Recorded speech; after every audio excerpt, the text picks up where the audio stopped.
Anyway, let's go to the New International. So, right, and now I provide a whole bunch of parallels between the pre-verse 12 descriptions of wisdom here in Proverbs 8 and the New Testament Jesus. There's tons here. It's not just this part of Proverbs 8 or what comes from verse 22 forward.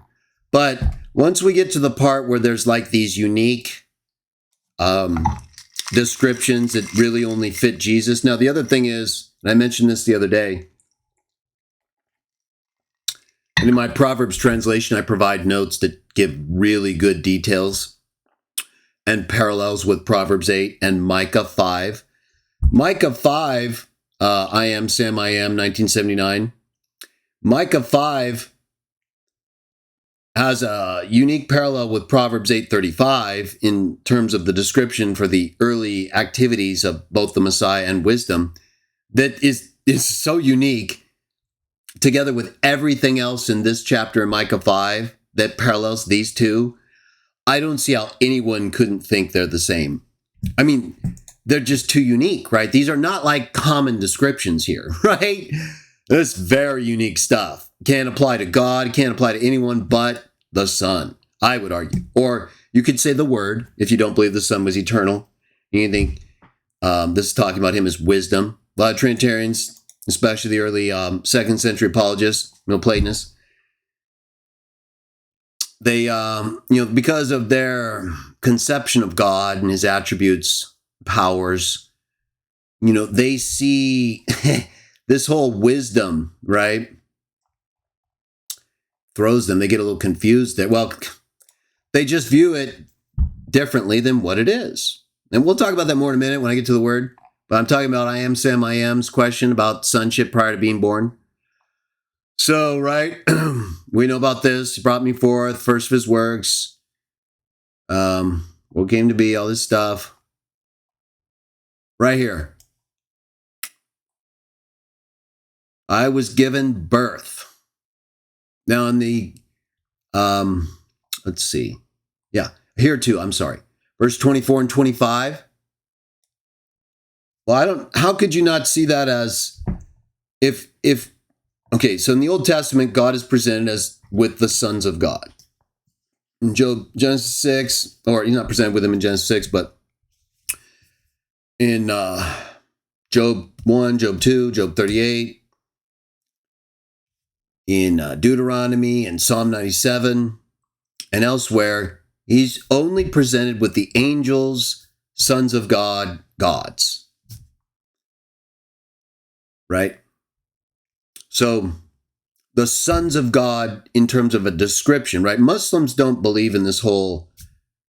No, I think, when I say son of God, in terms of like the angels or Jesus, I just mean what's born from spirit to spirit, right? He's a creation. He's a born spirit, a created spirit from God.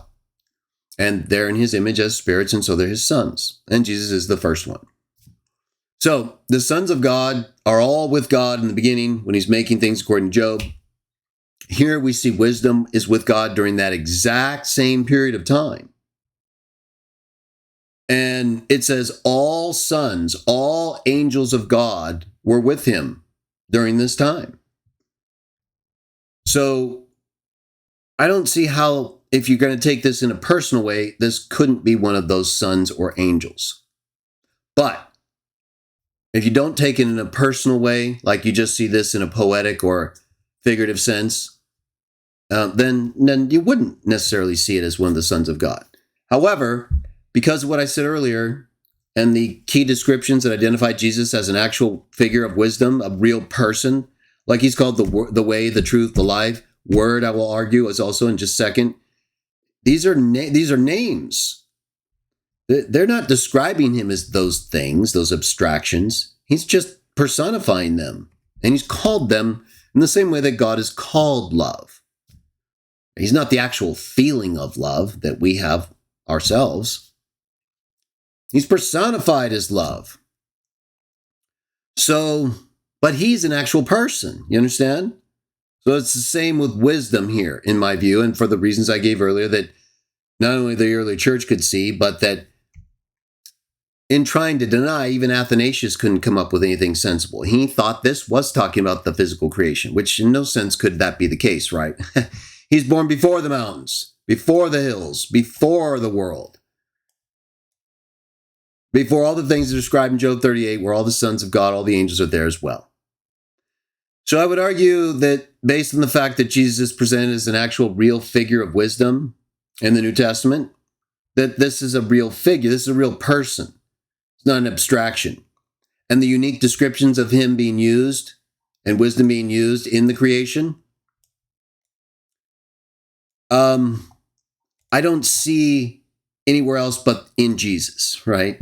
So we have someone here described as being only where all the sons of God, angels of God are, doing something only Jesus is said to do.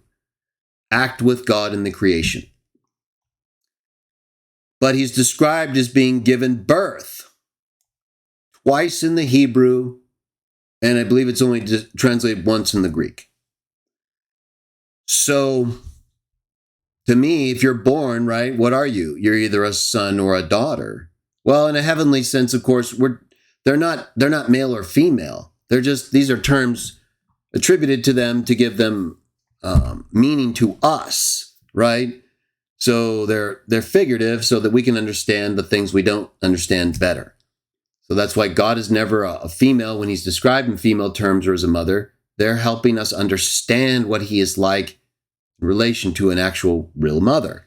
In the same way, when the Bible talks about Jesus as a son, firstborn from a father, well, unless we have really clear reason not to take that as representational for what they actually are in a realm we don't really know, but that we can relate to because of what they're telling us, then that's what they mean, right? To the extent that we can understand the terms we're given. So when it says, I was given birth, right? Just like in Psalm 2 and Hebrews 1, when it says, I today became your father. Now that's the resurrection. This is clearly, right, before that. It doesn't matter though. They're both temporal, right? They're both actions, given birth. It doesn't say I was given birth from eternity before the mountains, right? No, he's just given birth. In the same way that the angels were given birth or created through him, and therefore present during the creation of the physical things we're seeing described right here and in Job 38. So I would argue that the being given birth requires, together with Job 38, all the sons of God being present during this very time when wisdom is present with God, during a time doing things that only Jesus is said to have been present with God doing, requires pretty much that we accept him as a preexistent son. I wouldn't say this is explicit, like it is written proof. I'd say it's really, really close.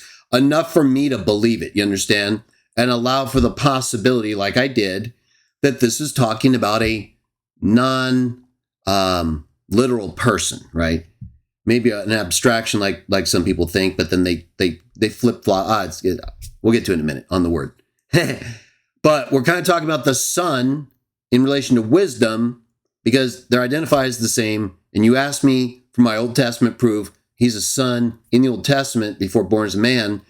I would say right here, Proverbs 8, clearly identified with Jesus as a real person, is born before being born as a man, as one of the sons of God who are present with God in Job 38.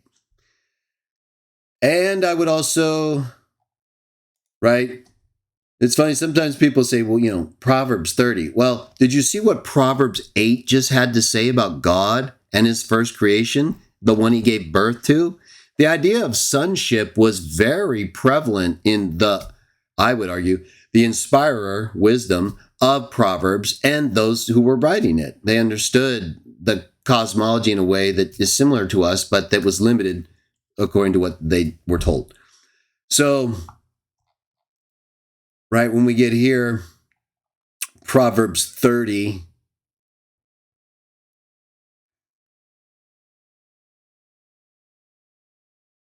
it starts talking about God. He says, I have not learned wisdom, nor have I attained the knowledge of the Holy One. Right? These are referring to the attributes, the abstract attributes of wisdom and knowledge, not persons. Not that's in any way evident here, right? He's talking about what he learned, what he attained. But then he says, who has gone up to heaven and come down? Whose hands have gathered up the wind? Who has wrapped up the waters in a cloak? Who has established all the ends of the earth? What is his name? And what is the name of his son? Now, this very clearly in the Hebrew is referring to, and the Greek, but it's a little different. Well, no, it actually is different in the Greek. We'll go to it in a moment. This is very clear in the Hebrew referring to someone's name, right? Who does all these things, and the name of his son. Now, I would argue this potentially allows for both of them to do these things, which they did, right? Because the son does what he sees the Father doing, John 5:19. This is part of our cosmology, part of our theology, what we believe about Jesus. He was the first creation of God, like we just read in Proverbs 8, that God then used to make everything else. How that was done and that's beyond us. All we know is what it says clearly, right? Either it is written or what is taught clearly. I think that was pretty clear. He was born before the mountains. He was born before the hills, paralleled with his creation as the beginning of Yahweh's way. So it doesn't say he was born eternally before the mountains.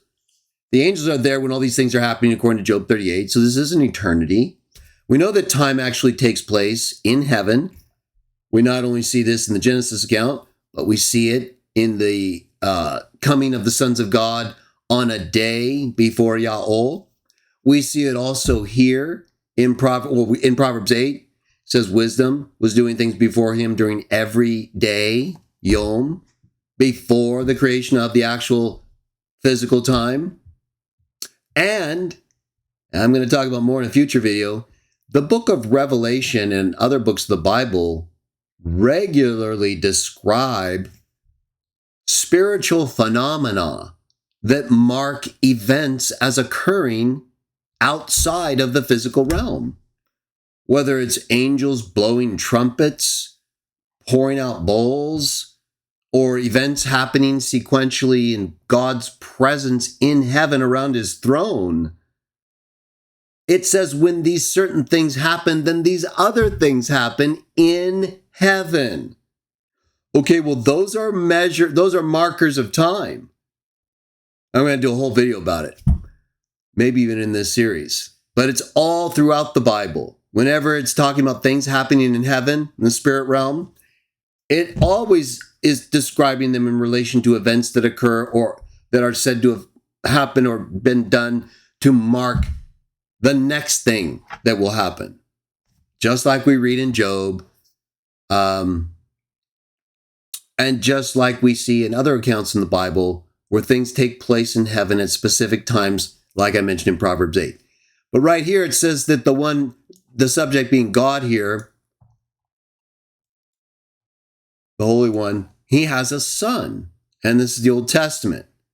And this comes later in a book that described the very son, I'm going to argue, it's referring to here, who was born twice in the Hebrew and created as the beginning of his way. So that's what we mean by a son, a creation, a birthed spirit, like Jesus teaches in John 3. What's born from spirit is spirit. What's born from flesh is flesh. So let me just show you the Hebrew and the Greek here of this text, though, because it is different. But in the Hebrew, again, it's clear. Just like in the Hebrew, it's clear also that there are sons of God. It says it calls them Banai Elohim, Ben. That's the term for son. So I don't understand why, I guess if you don't believe the Old Testament is legitimate, as far back as it's been verified in the Dead Sea Scrolls, then that's just your belief, right? But I mean, it very clearly teaches there are sons of God present with God during the creation, that they come before him in heaven in regular intervals, that wisdom was born as the beginning of his way. So to me, it's pretty clear. It's explicit to me that he has sons and that he has a son right here. Now, the Proverbs 8, I was born. Again, it's possible that's an abstraction, so I allow for that as a possibility that it's not correct that it's pre-human birth there. But I think it's a good piece of evidence, and I think clear enough for me. Maybe it wouldn't convince you or other people. But this very clearly, right, that says wisdom, and wisdom was born in a way similar to a son. That's how I'm getting son there. And the sons of God are with God, according to Job 38 and elsewhere. So to me, it fits pretty clearly. Right here, though, it definitely uses the word for son. His son, Banao. The name of his son. Right? So this son has a name. And I'm going to argue that name in this book is wisdom. And in the New Testament, it's word. It even says that in Revelation 19. I'll show you that next. But first, right, if we look at the Greek, so Proverbs 30. So you can see right here in Sweets, this is an older version than Rolf's. I was just going to look up because the text in the Greek of Proverbs 34 doesn't show Proverbs 34.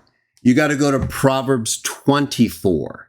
You have to look after Proverbs 24:23. Again, in my translation, I lined it all up for you. So you can see right here in the Greek, ti anama auto, ti anama tois technois autou. What name him to him, or what name to the children of him? Tois technois is the word, the plural form of the word for children.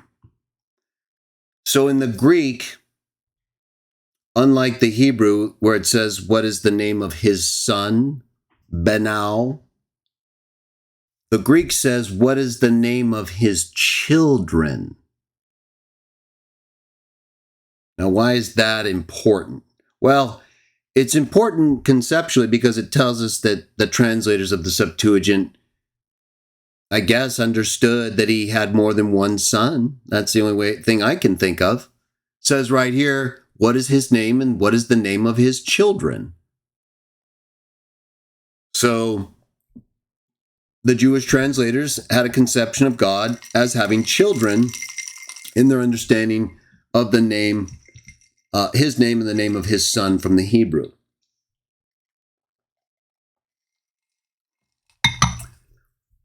So, however they understood that, it essentially conceptually agrees with Job 38, does it not?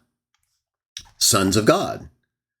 And the teaching of the angels as gods or sons of God that we see all throughout the Old Testament, like Psalm 97:7. And in Hebrews 1, it says that they bow down to his firstborn, right? They're his children. And Jesus is his firstborn. 4 times in the Old Testament, firstborn is defined as the beginning of one's generative power in the Hebrew. In the Greek, it says the beginning of his children. So like right here. But firstborn's the start of his children. It's the first one. And so I think collectively we do get a conception in Old Testament Israelite history, Hebrew history, biblical history, of the sons of God, of the children of God being actually the angels, God's spirit's sons, that he has them, that they were with him during the creation, and that one in particular is his firstborn. The one described as wisdom, who was born singled out as being born before the hills and the mountains that are created during Job 38 when all of them are there. But wisdom singled out in that special way, and therefore I believe a special son, like this son in the Hebrew text here, identified further as Jesus. So I hope that helps you. I am Sam. I am 1979.